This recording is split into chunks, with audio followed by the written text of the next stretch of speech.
Hello everyone. तो ये मेरा फंक्शन का लेक्चर नंबर 7 है और लेक्चर नंबर 1 से लेकर 6 तक का सारे लेक्चर्स का लिंक नीचे डिस्क्रिप्शन बॉक्स में दिया हुआ है। आप इस लेक्चर के बाद उसे देख सकते हो। तो जो अभी अभी नए आए हैं वो चैनल को जल्दी से सब्सक्राइब कर ले और बेल आइकन को प्रेस कर दे, जिससे आपको फर्दर आने वाली वीडियो के नोटिफिकेशन मिलते रहेंगे। ठीक है, तो आज हम लोग ये इस लेक्चर में डिस्कस करने वाले हैं some special types of functions का डोमेन और रेंज, और कुछ बेसिक अलजेब्राइक फंक्शन का ग्राफ भी देखेंगे। ठीक है, मतलब ये लेक्चर बहुत ही इंपॉर्टेंट होने वाला है क्योंकि इसमें कुछ अलग अलग टॉपिक यहाँ पे डिस्कस किए हैं, जैसे स्पेशल टाइप्स ऑफ फंक्शन हो गया, उसका डोमेन रेंज हो गया। ठीक है, इसी तरीके से तो ये जो लेक्चर है ये 12th में पढ़ने वाले बच्चों लोग के लिए है और जो अभी जेईई मेंस और एडवांस देने वाले हैं उन लोगों के लिए भी है। ठीक है, तो स्टार्ट करते हैं। तो सबसे पहला जो टाइप्स ऑफ फंक्शन है उसमें हम डिस्कस करने वाले हैं पॉलिनोमियल फंक्शन। ठीक है, सबसे पहले हम लिखेंगे पॉलिनोमियल फंक्शंस।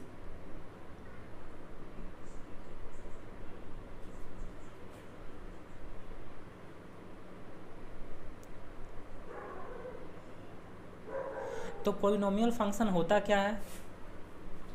अगर कोई फंक्शन डिफाइन किया गया है, जैसे एफ एक्स इक्वल टू अगर लिखा हुआ है a n x to the power में n plus a n minus one x to the power में n minus one plus a n minus two x to the power में n minus two, इसी तरीके से plus a one x plus a naught, ये लिखा हुआ है, जहाँ पे ए नॉट A1 A2 ये सब क्या होगा अप टू AN, ये सब का सब रियल नंबर से बिलोंग कर रहा है और जो लीडिंग कोफिशिएंट है AN वो नॉट इक्वल टू 0। ठीक है, ये डेफिनेशन होता है किसी भी पॉलिनोमियल फंक्शन का। तो जब ये डेफिनेशन है पॉलिनोमियल फंक्शन का, ठीक है, तो इस टाइप का जितना ही फंक्शन होगा वो किसी भी वेरिएबल, जैसे यहाँ पे वेरिएबल x हो गया, तो किसी भी वेरिएबल में पॉलिनोमियल फंक्शन हो सकता है। तो एग्जाम्पल हम लेते हैं कि पॉलिनोमियल फंक्शन का एग्जाम्पल क्या होगा, जैसे f x equal to 3 x to the power में 4 माइनस 5x प्लस 6, ये पॉलिनोमियल फंक्शन है जिसका डिग्री है 4 डिग्री, है ना, तो 4 डिग्री पॉलिनोमियल फंक्शन ये हो गया। इसी टाइप से f(x) equal to 3x minus x to the power में 100, ये भी पॉलिनोमियल फंक्शन हो गया। ठीक है, इसी टाइप से और भी एग्जाम्पल ले सकते हैं, f(x) इक्वल टू 3, तो ये हो गया। तो ये इस टाइप का जितना भी फंक्शन रहेगा वेरिएबल x में, पावर इसका होना चाहिए, जो पावर x का है वो होना चाहिए होल नंबर्स, मतलब नॉन नेगेटिव इंटीजर बोला जाता है। तो इसका जो पावर है वो नॉन नेगेटिव इंटीजर होना चाहिए, ठीक है, जो वेरिएबल है, और कोफिशिएंट तो रियल नंबर होगा ही। तो इस टाइप के फंक्शन को बोलेंगे पॉलिनोमियल फंक्शन। ठीक है, तो पॉलिनोमियल फंक्शन अगर है तो इसका डोमेन और रेंज के बारे में क्या बोलेंगे? Domain of a polynomial function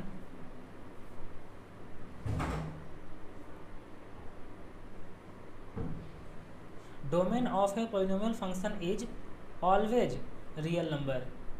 किसी भी पॉलिनोमियल फंक्शन का डोमेन हमेशा रियल नंबर होता है, मतलब ऐसा x का कोई वैल्यू नहीं है जिस पे फंक्शन अनडिफाइन होगा, मतलब रियल नंबर से कोई भी नंबर, कोई भी x का किसी एक दो वैल्यू, कोई भी वैल्यू नहीं हटेगा, मतलब पूरा रियल नंबर हो सकता है, हर x का वैल्यू पर पॉलिनोमियल फंक्शन डिफाइन होता है, इसलिए इसका डोमेन हो जाएगा पूरा रियल नंबर। ठीक है, ओके, अब रेंज का बात करते हैं। तो range of an even degree, range of an even degree polynomial, even degree polynomial is never real number. Even degree polynomial का जो रेंज है वो कभी रियल नंबर नहीं होगा, लेकिन ऑड डिग्री पॉलिनोमियल का, ऑड डिग्री पॉलिनोमियल का जो रेंज होता है वो हमेशा रियल नंबर होता है।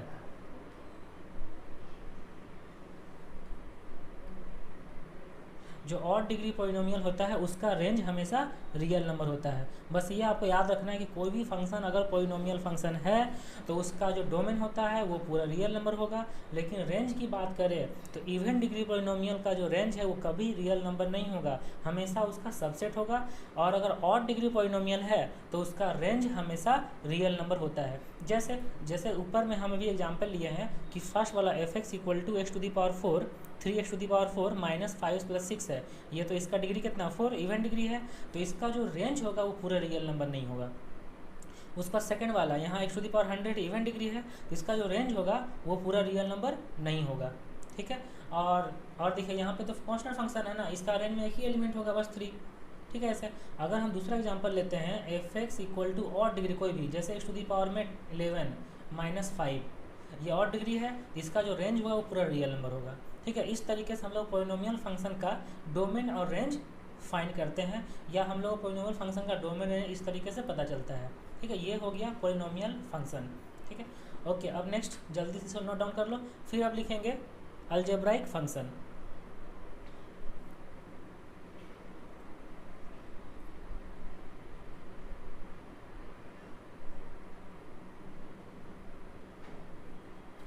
ओके, नेक्स्ट है algebraic function.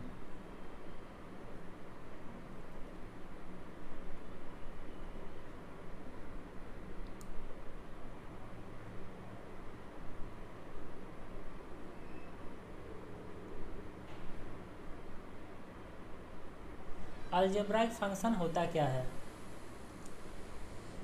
A function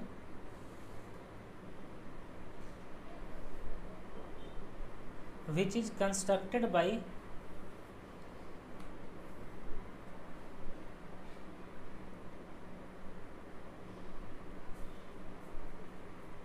algebraic operations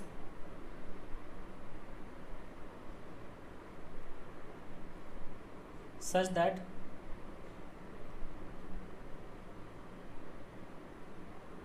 additions, subtractions,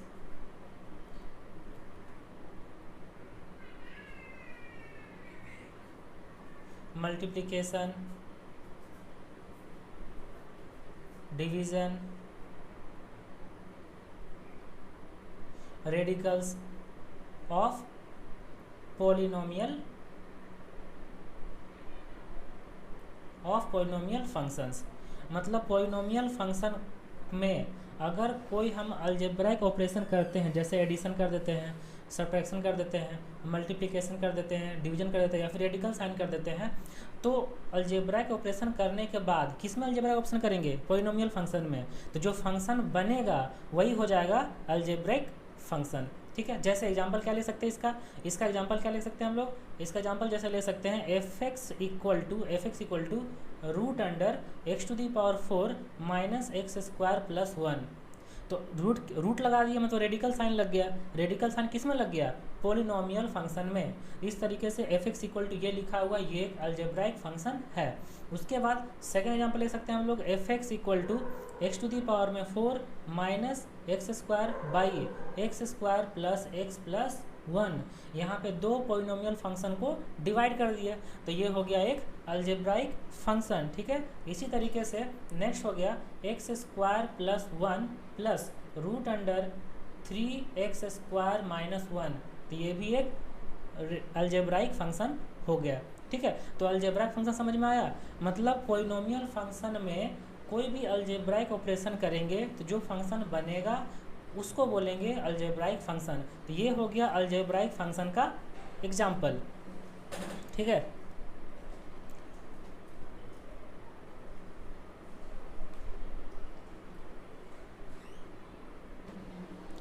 okay.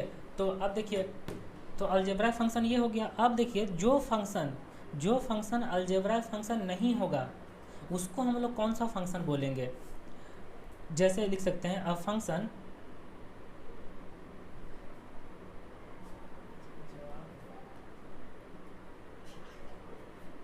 function which is not an algebraic function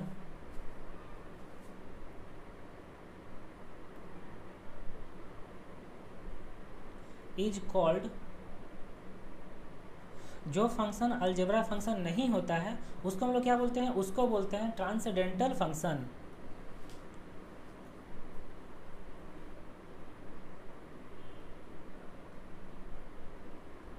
उसको हम लोग क्या बोलते हैं? उसको बोलते हैं ट्रांसेंडेंटल फंक्शन।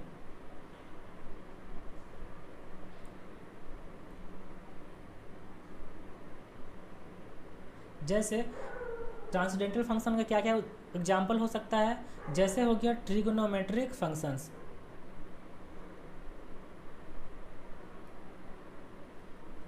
जैसे ट्रिगोनोमेट्रिक फंक्शन हो गया, तो ट्रिगोनोमेट्रिक फंक्शन क्या है? ये अलजेब्रा फंक्शन नहीं होगा, ये ट्रांसेंडेंटल फंक्शन है। इसी तरीके से दूसरा इसका ट्रांसेंडेंटल फंक्शन का एग्जाम्पल हो गया लॉगरिथमिक फंक्शन।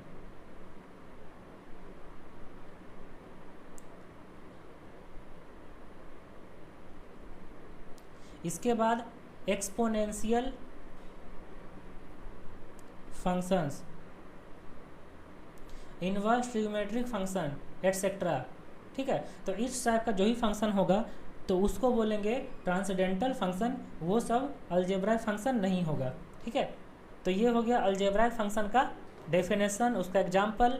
ठीक है, और जो अलजेब्राइक नहीं होता उसको बोलते हैं ट्रांसेंडेंटल फंक्शन। ठीक है, क्लियर हो गया? जल्दी से नोट डाउन कर लो इसको।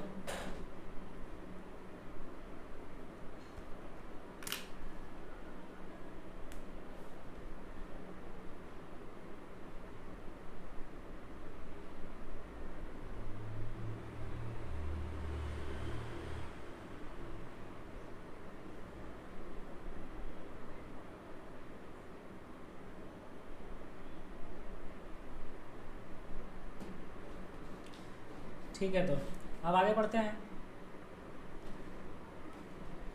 तो अब कुछ हम लोग बेसिक अलजेब्राइक फंक्शन का ग्राफ देखेंगे, उसका डोमेन रेंज देखेंगे।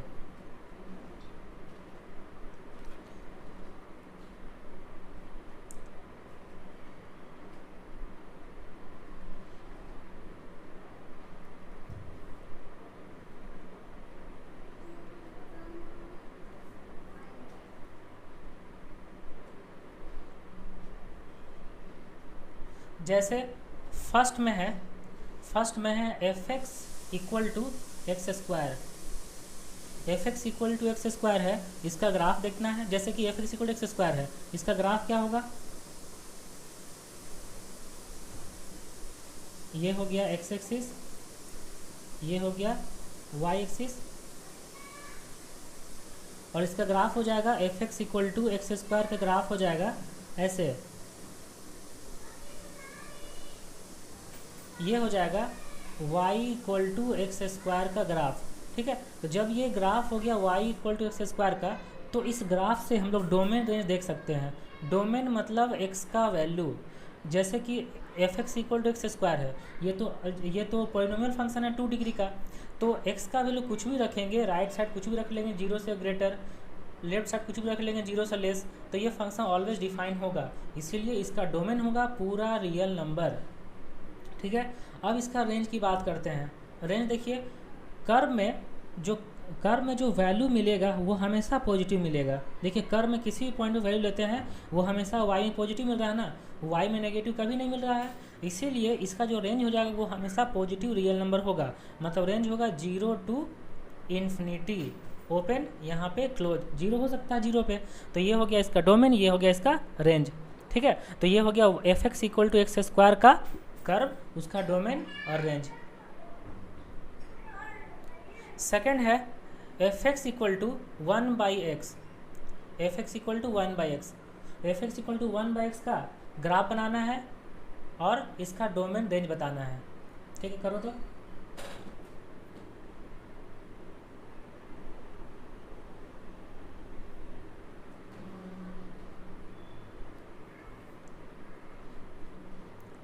तो f x equal to 1 by x है, तो इसका कर्व बनाते हैं।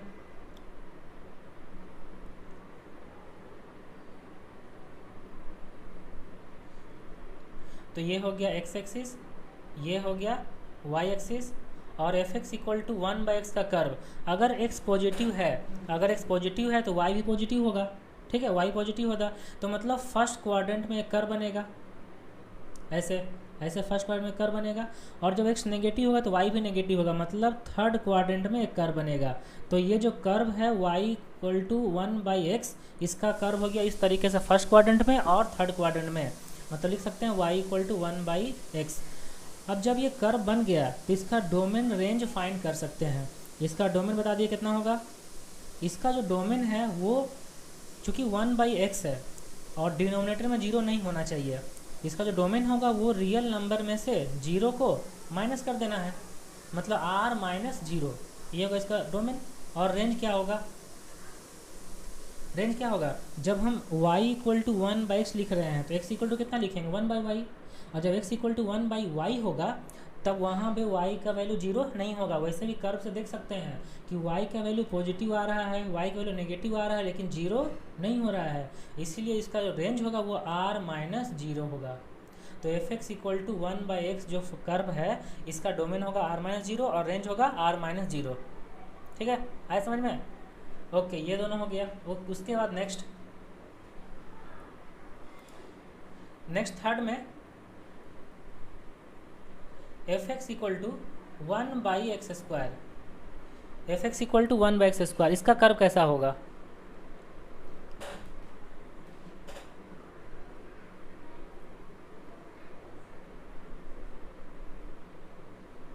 ये हो गया एक्स एक्सिस, ये हो गया वाई एक्सिस।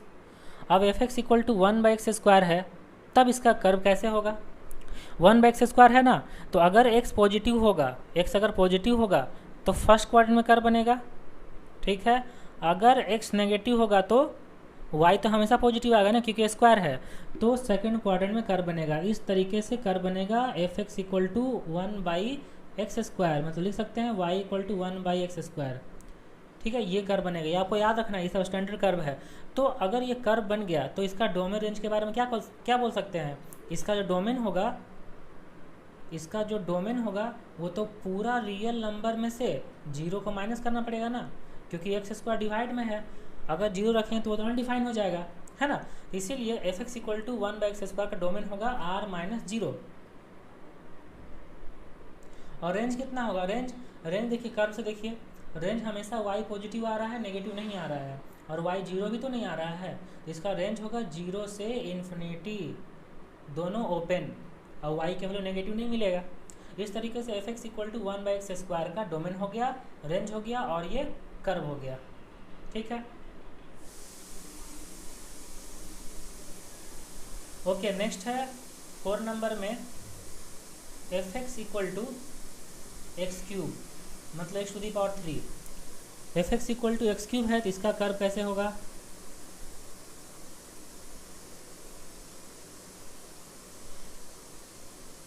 ये हो गया एक्स एक्सिस, ये हो गया वाई एक्सिस,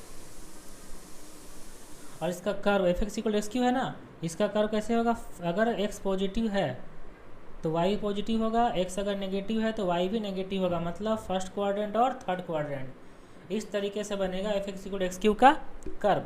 जब ये कर्व बन गया तो इसका डोमेन रेंज के बारे में क्या बोल सकते हैं? इसका डोमेन और रेंज, इसका डोमेन होगा पूरा रियल नंबर, क्योंकि एक्स का हर वैल्यू भी ये डिफाइन है ना, एक्स का हर वैल्यू भी ये डिफाइन, इधर भी। और इसका रेंज क्या होगा? रेंज भी होगा पूरा रियल नंबर, मतलब वाई पॉजिटिव भी आ रहा है, वाई नेगेटिव भी आ रहा है। तो ये आपको ये बात याद रखना है कि ये कौन सा फंक्शन है, ये ऑड पोलिनोमियल फंक्शन है ना, ऑड। तो जब ऑड होता है तो पोलिनोमियल फंक्शन का डोमेन तो पूरा रियल नंबर होता है, और ऑड डिग्री पोलिनोमियल होता है तो उसका रेंज भी रियल नंबर होता है। इसीलिए क्यूबिक फंक्शन, कोई भी ऑड डिग्री फंक्शन होगा, उसका डोमेन रियल नंबर और रेंज भी रियल नंबर होगा। ठीक है, इस तरीके से इसका कर्व बना। ये हो गया बेसिक चीज़। बेसिक अभी हम लोग ये सब सीख लेते हैं, क्योंकि ये सब आगे काम आने वाला है, डोमेन, रेंज, बहुत सारा चीज़ काम आने वाला है। तो ये सब अच्छे से सीखो, अच्छे से नोट डाउन करो इसको। और हम ये बोलना चाहते हैं कि कॉपी कलम हमेशा लेके बैठो, सिर्फ देखोगे तो ये सब पार हो जाएगा।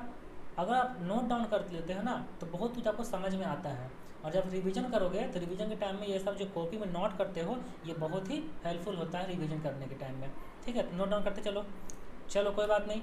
ये हो गया चारों बेसिक अलजेब्रा फंक्शन। अब आगे देखते हैं।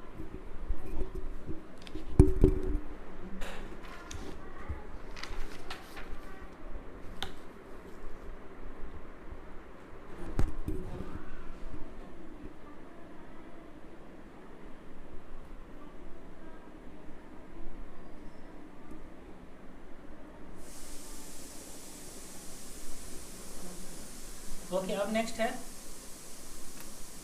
नेक्स्ट है आइडेंटिटी फंक्शन।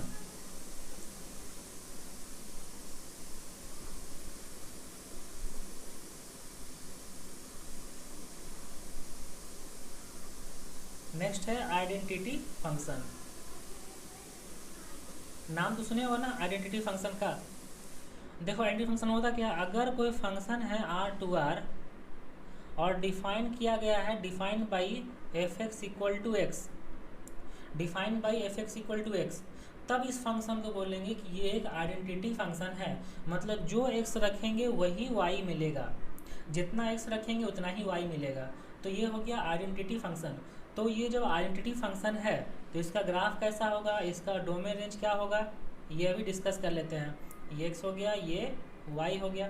तो आइडेंटिटी फंक्शन का जो ग्राफ होता है ये होता है स्ट्रेट लाइन होता है, थर्ड क्वाड्रेंट से फर्स्ट क्वाड्रेंट की ओर, ऐसे। ये हो गया आइडेंटिटी फंक्शन का curve y equal to x. तो जब ये कर्व हो गया तो इसका डोमेन रेंज के बारे में बात कर लेते हैं। इसका डोमेन और रेंज, डोमेन क्या होगा, x का कोई भी वैल्यू रख लो, ये तो डिफाइन है ही, इसका मतलब इसका डोमेन हो गया पूरा रियल नंबर, और रेंज भी हो गया पूरा रियल नंबर, क्योंकि f x equal to x है, जो एक्स रखेंगे वही वाई मिलेगा, है ना। तो जितना भी डोमेन होगा उतना ही रेंज होगा। तो डोमेन हो गया रियल नंबर और रेंज भी हो गया रियल नंबर। ठीक है, ये था आइडेंटिटी फंक्शन। अब नेक्स्ट है कांस्टेंट फंक्शन।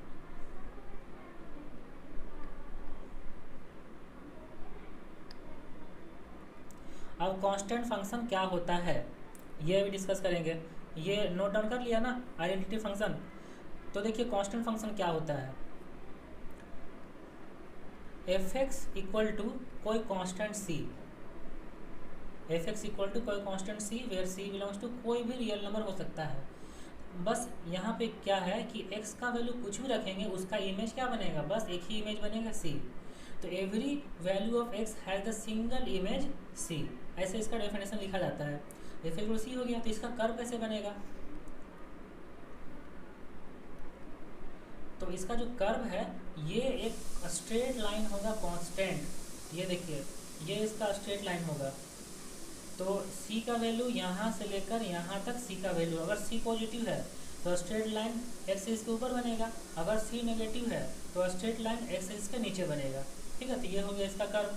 जब ये कर्व बन गया तो इसका डोमेन रेंज के बारे में बात कर लेते हैं। तो डोमेन और रेंज, तो बता दीजिए डोमेन क्या होगा। इसका जो डोमेन होगा वो तो पूरा रियल नंबर होगा, मतलब एक्स का वैल्यू कुछ भी रख लो, वैल्यू हमेशा सी मिल रहा है जो डिफाइंड है ना। तो मतलब डोमेन पूरा रियल नंबर हो गया। लेकिन रेंज क्या होगा, रेंज में एक ही एलिमेंट होगा, क्या होगा वो सी, क्योंकि वाई का वैल्यू हमेशा कांस्टेंट मिल रहा है। एक्स का वैल्यू कुछ भी रख लो, वाई हमेशा कांस्टेंट ही मिल रहा है, सी, वाई हमेशा सी मिल रहा है, तो रेंज में एक ही एलिमेंट आ जाएगा, सिर्फ सी। ठीक है, ये हो गया कांस्टेंट फंक्शन। इसके बाद अब मॉडुलस फंक्शन हम पहले ही पढ़ा चुके हैं लेक्चर नंबर 2 में। ठीक है, लेकिन इसका एक प्रॉपर्टी है जो हम अभी डिस्कस करेंगे।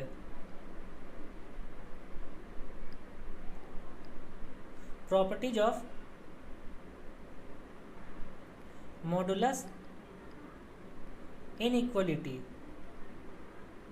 मॉडुलस इनइक्वलिटी का दो फार्मूला होता है जो अभी हम डिस्कस करने वाले हैं। फर्स्ट में क्या होता है कि x प्लस वाई का मॉड, x प्लस वाई का मॉड ये always less than equal to होता है mod x plus mod y. ठीक है, ये इनइक्वलिटी होता है, हमेशा याद रखना है कि x प्लस वाई का mod less than equal to होता है mod x plus mod y. लेकिन यहाँ पे एक बात और है जो बताया जाता है, जिस पे क्वेश्चन होता है कि ये इक्वलिटी मतलब x प्लस वाई का मॉड इक्वल टू, क्योंकि लेस देन और इक्वल टू है ना, लेस देन इक्वल टू मतलब क्या हुआ, लेस देन और इक्वल टू। तो इक्वल टू कब होगा, x प्लस वाई का mod equal to mod x plus mod y. ये कब होगा, जब ये कब होगा, इक्वलिटी होल्ड, ऐसा लिखते हैं, equality hold when x and y have same sign. X and y का साइन सेम होना चाहिए। ठीक है, एक्स एंड वाई का साइन सेम होना चाहिए। और हाँ ठीक है, जब दोनों का साइन सेम होगा ना तभी ये इक्वलिटी होल्ड करेगा। जैसे कोई नंबर रख के देख लो आप, अगर x का वैल्यू हम 2 रखते हैं, y का वैल्यू 3 रखते हैं, तो 2 + 3 5, इसका मॉड 5 हो गया। बाहर में कितना आ गया, mod of 2 plus mod of 3 5 हो गया। अगर दोनों नेगेटिव रखते हैं, जैसे -2 -3, तो -2 प्लस -3 मतलब -5, इसका मॉड कितना होगा 5, और यहाँ -2 का मॉड 2 और -3 का मॉड 3। ठीक है, तो अगर x और y दोनों सेम साइन का होगा तब यहाँ पे इक्वलिटी होल्ड करेगा। तो ये एक इम्पॉर्टेंट प्रॉपर्टी हो गया, तो आपको याद रखना, इस पे क्वेश्चन होता है। इसके बाद सेकंड इसके बाद देखना है कि x माइनस वाई का mod always greater than equal to होता है mod of x minus mod of y। Mod of x minus y greater than equal to होता है mod of x minus mod of y। तो यहाँ भी equality का बात करेंगे कि mod of x minus y का जो वैल्यू है वो इक्वल होगा mod of x minus mod of y। कब ऐसा होगा, तो यहाँ लिख देते हैं इक्वलिटी होल्ड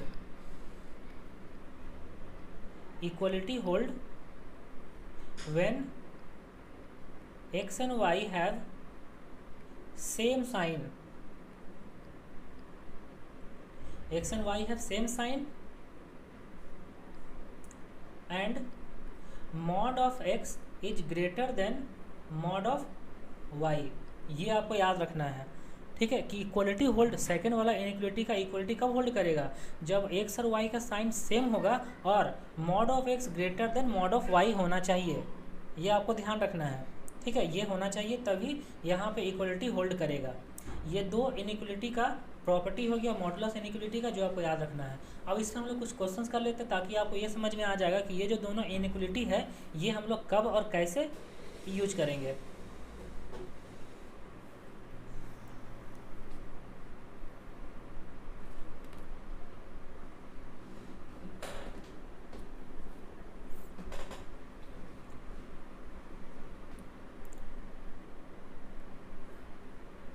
जैसे क्वेश्चन नंबर 1 है, determine the value of x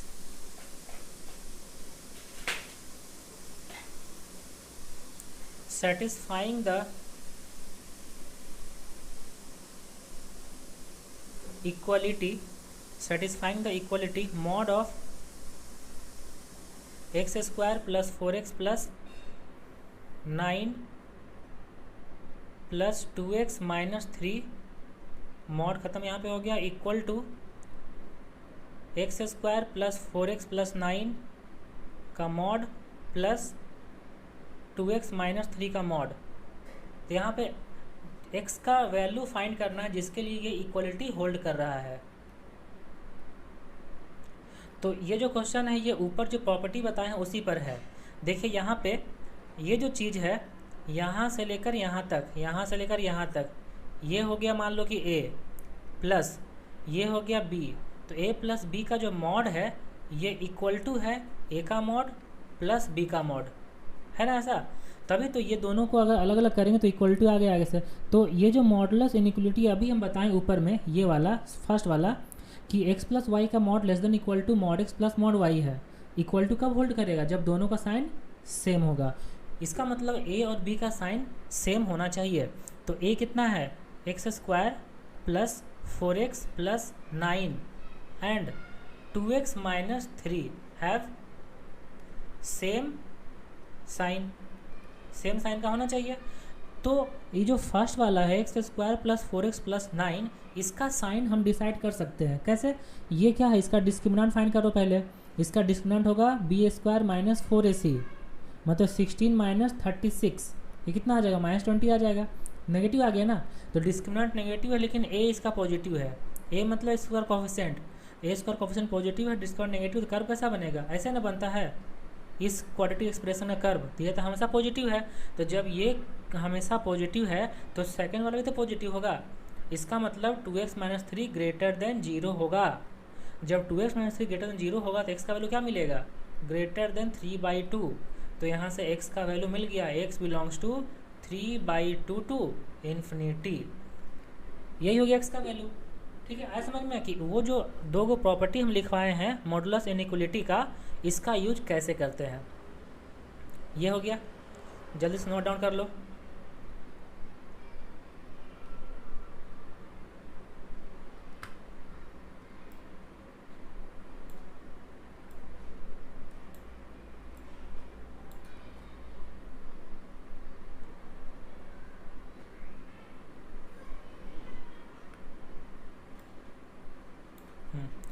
okay, अब सेकंड क्वेश्चन देते हैं। क्वेश्चन नंबर 2 है,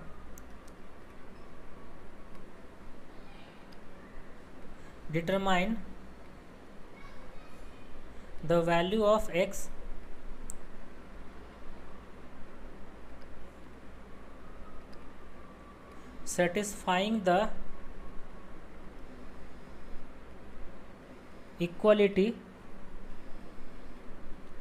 satisfying the equality x to the power 4 minus x square minus 6 का मॉड, ठीक है, equal to x square minus 4 का mod minus x square plus 2 का mod. ठीक है, ये होना चाहिए। ये क्वेश्चन दिया हुआ है तो इसको सॉल्व करते हैं। x का वैल्यू डिटरमाइन करना है।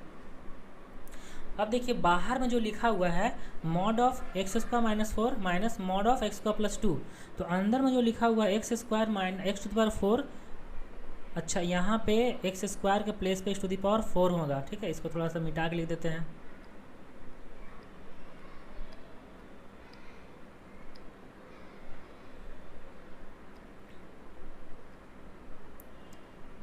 यहाँ पे एक्स टू दी पावर में 4 होगा। ठीक है, तो ये हो गया x to the power 4 minus 4 और माइनस एक्स स्क्वायर प्लस 2, ये हो गया। तो अब देखिए अंदर में जो लिखा हुआ है वो है x to the power 4 minus x square minus 6। क्या हम उसको एक्स टू दी पावर में 4 माइनस 4 और माइनस एक्स स्क्वायर और प्लस 2 ये ब्रैकेट में लिख दिए और एक्स स्क्वायर माइनस 4 को ब्रैकेट में, ये लिख सकते हैं ना अंदर में जो लिखा हुआ है, क्योंकि x to the power 4 minus x का माइनस 6 है। तो इसको सॉल्व कीजिए।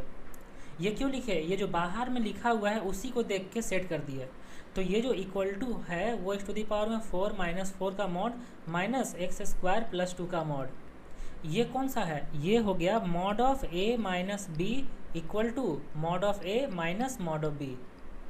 ये सेकंड वाला जो इक्वलिटी था, सेकंड वाला वही होगा ना, सेकंड वाला x माइनस वाई का mod greater than equal to mod x minus mod y equal to, equality कब होल्ड करेगा, जब x एंड y का सेम साइन होगा और mod of x greater than mod of y होना चाहिए। तो यहाँ पे इक्वलिटी होल्ड कर रहा है, तो इक्वलिटी कब होल्ड करेगा, जब x to the power 4 minus 4 and x square plus 2 have same sign, दोनों का साइन सेम होना चाहिए, ठीक है। और साथ ही साथ ये क्या होना चाहिए कि एक्स टू दी पावर में 4 माइनस 4 ये ग्रेटर देन होना चाहिए एक्स स्क्वायर प्लस 2 से, ठीक है।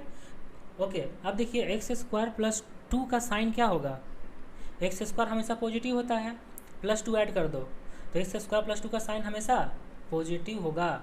इसका मतलब x to the power 4 minus 4 जो लिखा हुआ है, x to the power 4 minus 4 ये भी हमेशा पॉजिटिव होगा।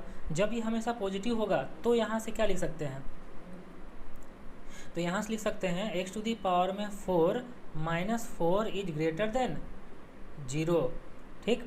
तो x square minus 2 into x square plus 2, x square minus 2 into x square plus 2 greater than 0, ये तो पॉजिटिव है ही, मतलब एक्स स्क्वायर माइनस 2 पॉजिटिव होना चाहिए। तो x का वैल्यू कहाँ से कहाँ तक होगा, x का वैल्यू हो जाएगा x बिलोंग्स टू, यहाँ से आ जाएगा माइनस इन्फिनिटी से माइनस √2, ठीक है, यूनियन √2 से इन्फिनिटी, यहाँ से तो ये आ गया, ठीक है, यहाँ से तो ये आ गया, कोई दिक्कत यहाँ पर नहीं है। इसके बाद सेकेंड वाला देखिए, ये जो इनइक्वलिटी है ये वाला होल्ड करना चाहिए, मतलब x to the power 4 minus 4 greater than होना चाहिए एक्स स्क्वायर प्लस 2 से, ठीक है। मॉड लगा हुआ था तो इसका तो मॉड तो पॉजिटिव है, क्योंकि ये पॉजिटिव है तो मॉड हटाएंगे, ऐसे ही ये होना चाहिए। तो इसके बाद लिखते हैं x to the power 4 minus x square minus 6 greater than 0। इसके बाद इसको फैक्टराइज करते हैं, x to the power 4 minus 3x square plus 2x square minus 6 greater than 0। तो एक्स स्क्वायर कॉमन लेते हैं, x square plus 2x factor बनेगा और x square minus 3x factor बनेगा, ये आगे ग्रेटर देन 0। ये तो पॉजिटिव है ही, तो ये पॉजिटिव होना चाहिए। ये पॉजिटिव कहाँ से कहाँ तक होगा, ये पॉजिटिव कहाँ से कहाँ तक होगा, x बिलोंग्स टू हो जाएगा, x belongs to minus infinity से माइनस √3 यूनियन √3 से इन्फिनिटी, ये आ गया। अब ये वाला और ये वाला, ये दोनों का इंटरसेक्शन चाहिए, इंटरसेक्शन अगर करेंगे तो यही ना आंसर हो जाएगा, यही आंसर हो जाएगा ना। तो यही हो गया x का वैल्यू जो फाइंड करना था। इस तरीके से क्वेश्चन नंबर 2 जो था वहाँ पे हम लोग कैसे मॉडुलस इनइक्वलिटी का यूज किए हैं ये देख लीजिए, जो ऊपर प्रॉपर्टी लिखवाए हैं उसका यूज कैसे करेंगे यही इसमें क्लियर हुआ है, ठीक है। इसको नोट डाउन कर लो अच्छे से।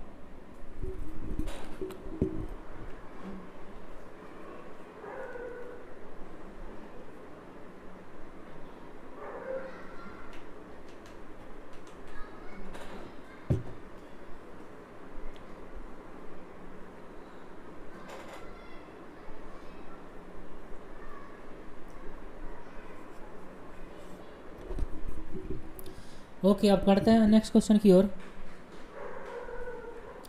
नेक्स्ट है question number 3।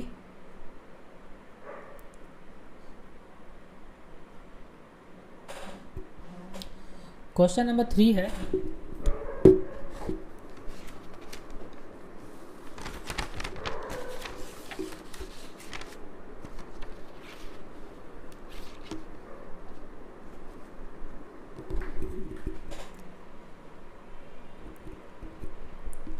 if y equal to 2 greatest integer function of x plus 3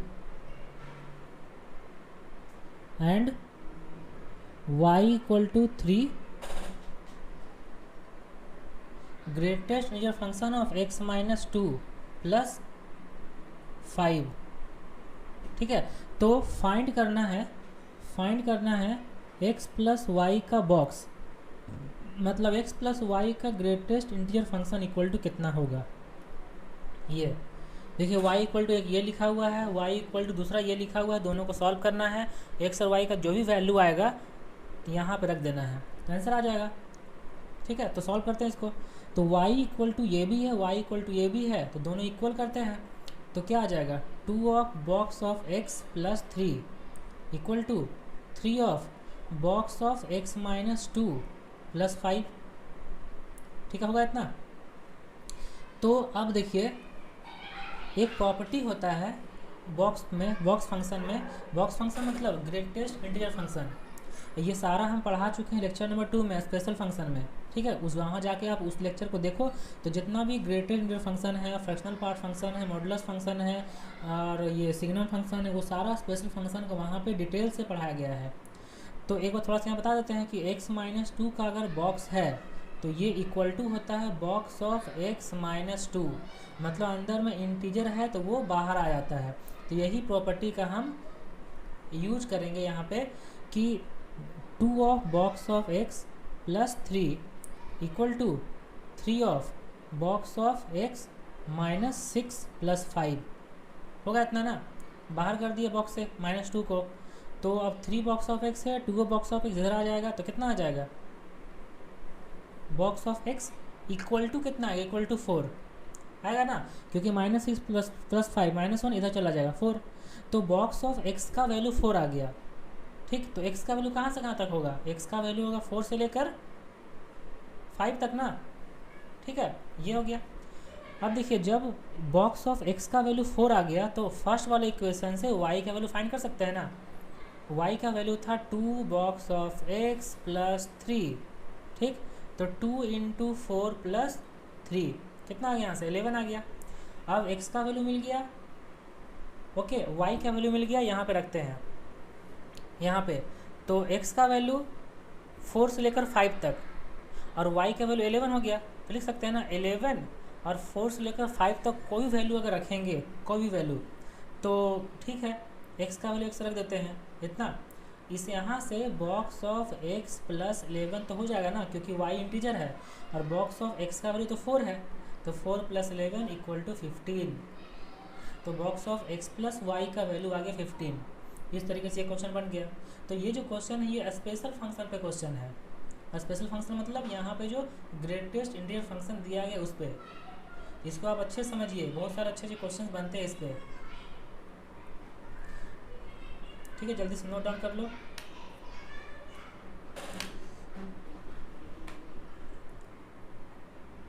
अगर कोई हमारे चैनल पर अभी नए आया हो तो जल्दी से चैनल को सब्सक्राइब कर लो, क्योंकि पूरा इसमें फंक्शन पढ़ाने वाले हैं डिटेल से। और एक बार फंक्शन आप अच्छे से पढ़ लेते हो तो पूरा कैलकुलस समझना आसान हो जाएगा। और हर साल जेईई मेंस में कैलकुलस से 10 से 11 क्वेश्चन होता है, तो बहुत ही फ़ायदा होगा, बहुत ही फ़ायदा होगा, कैलकुलस पूरा पढ़ लो। ओके, नेक्स्ट चलते हैं question number 4।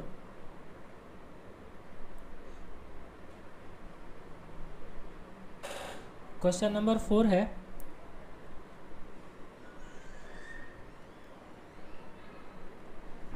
Find the value of,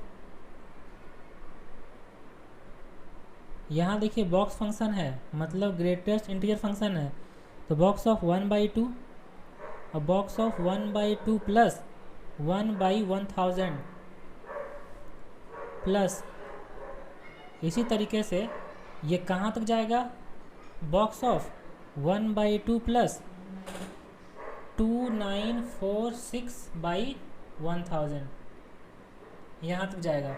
और ये सारा का सम करके कितना आएगा वो बताना है। तो बहुत ही अच्छा क्वेश्चन है ये वाला।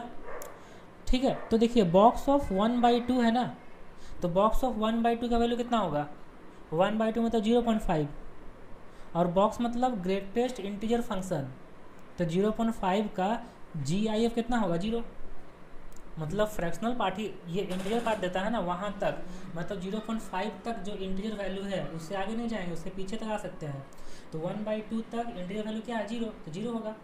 तो अब देखिए कि 1 कहाँ पे होगा, ये जो 1/2 प्लस 1/1000 है प्लस 2/1000 होगा प्लस 3/1000 होगा प्लस 4/1000 होगा, कहाँ तक जाएगा कि वैल्यू 1 मिलना स्टार्ट होगा।